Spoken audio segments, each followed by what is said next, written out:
What is the difference between the Origin Effects DCX Boost and their MEQ driver? Let's find out.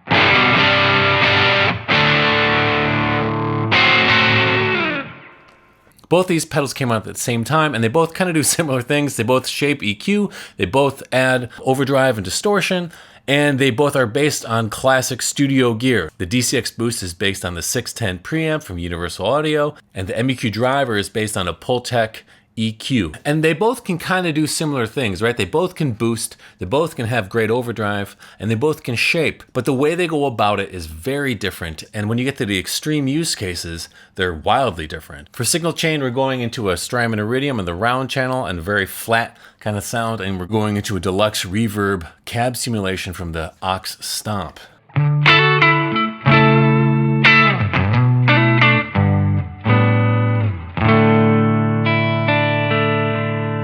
What the DCX Boost is great at is boosting highs, boosting lows, boosting them both, or pulling them both back. Let's say we want more highs on this neck humbucker.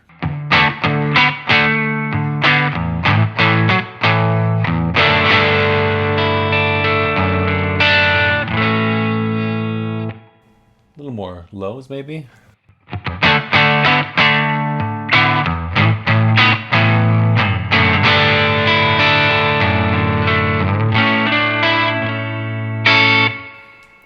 Maybe we don't want any of those, right?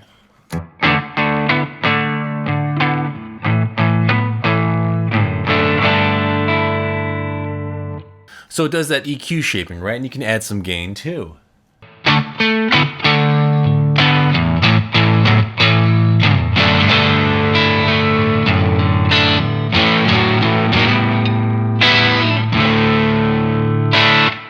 Where I find myself using it most is shaping the guitar tone. If I'm using single coils, I use it to boost up the lows. If I'm using a humbucker, I usually to take away the lows. Or I did a huge demo on this pedal as well. And what I found is if you boost the drive, but then pull back the low and the high, it's a really cool tone.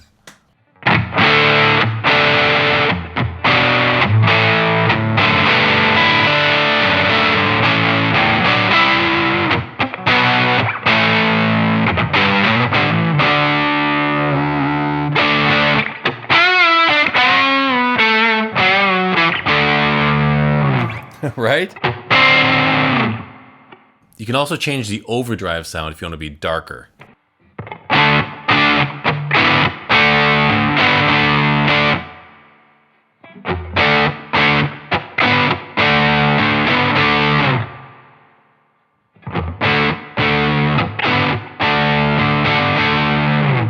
You still have a lot of different flavors on overdrive, and you have a lot of different flavors on how you want to boost. But let's look at the MEQ driver. So MEQ driver is based on a Pultec. So the methodology behind the MEQ driver is boosting mids, adding drive to that, and then cutting highs. Now we're at 1.0 kilocycles with just the drive added.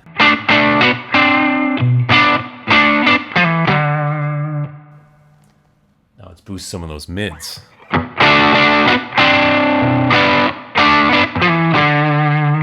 Very cool, right? That's boosting drive as well. So the main difference already, the MEQ Boost, it's all about shaping your mid-tone, right?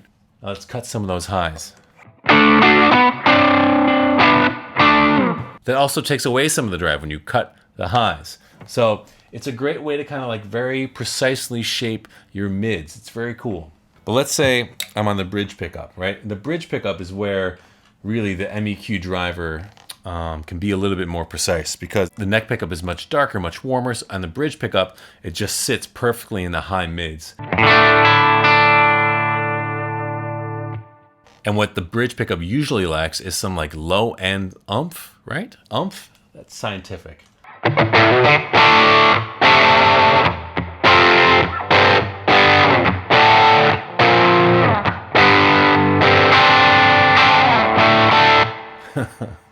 That's it. I love that sound.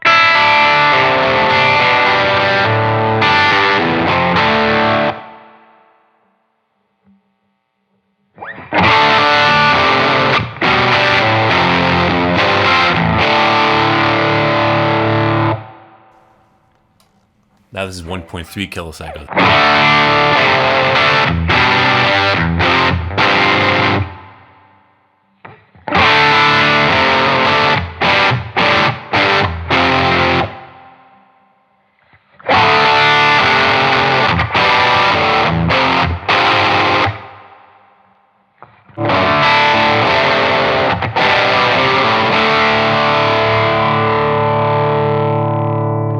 Now, the other big difference between the two of these is the adaptive circuitry. Origin Effects came up with this idea of adaptive circuitry. So when you roll the volume off or when signal flow is happening, there's something that's aware, right? The pedal is aware of what you're trying to do and tries to make it sound better. Before, when I had it, if I rolled it off, it would get very dark. So let me show you that.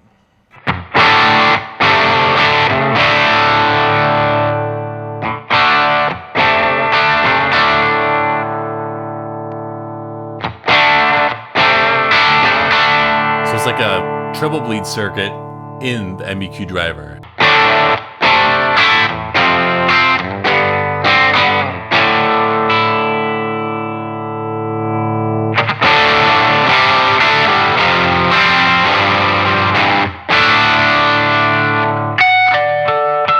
You can tell already, like these are solving two very different problems. I do not think of the MEQ driver as a tone shaper for guitar. I think of it as a drive shaper, right? I'm trying to get a certain kind of sound out of drive. And it actually works really good when you have an amp that's already overdriven and you're trying to get a certain frequency into the amp. Tom Bukovac talked about this on one of his hundreds of videos. Sometimes the sound that you need in the studio doesn't sound good by itself, but it fits perfectly in the mix. You're in the studio or you're recording something or you got to send something to a client, or maybe you're just playing with your band and it's like, man, my solo is not popping through. The MEQ driver is that pedal, right? If you don't want a G7 or any kind of EQ pedal on your board, this is the pedal that you should have then. Like this is the one that slot you in on these like sacred mid-frequency humps, right? That's where the guitar has to be to sit in there. Whereas the DCX Boost is all about, in my opinion, shaping your bass guitar tone. Like combining the Cali 76 and the DCX Boost, like to get your great bass tone. Like I love doing that. Like this is a classic use case for me if I'm on like single coils, right?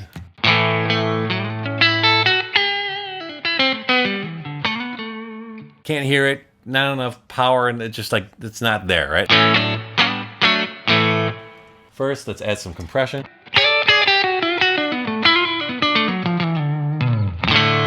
That's good. That's a good start.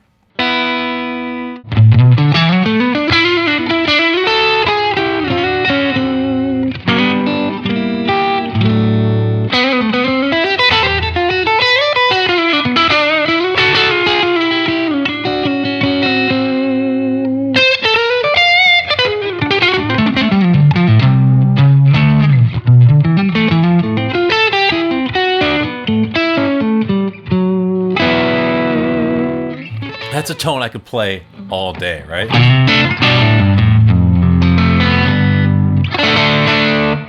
But you can't really get that tone from an MEQ driver. Let me show you.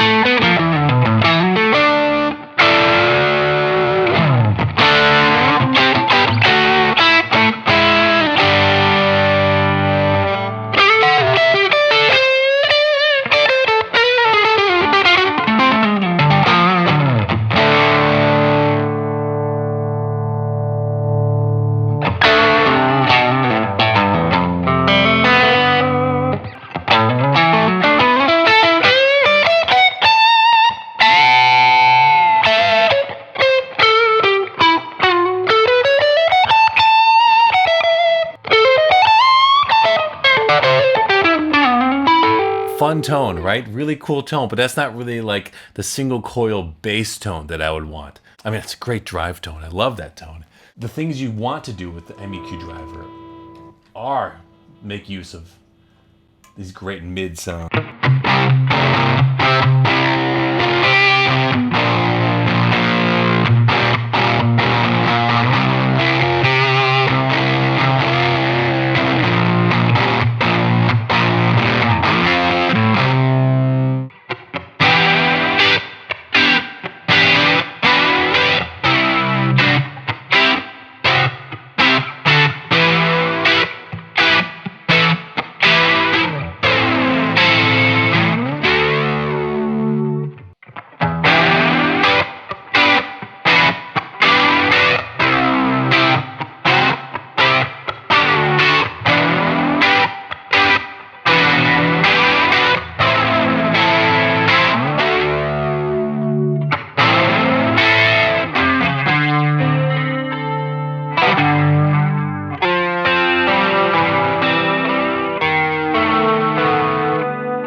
I always do these cheesy endings on guitar, and it just...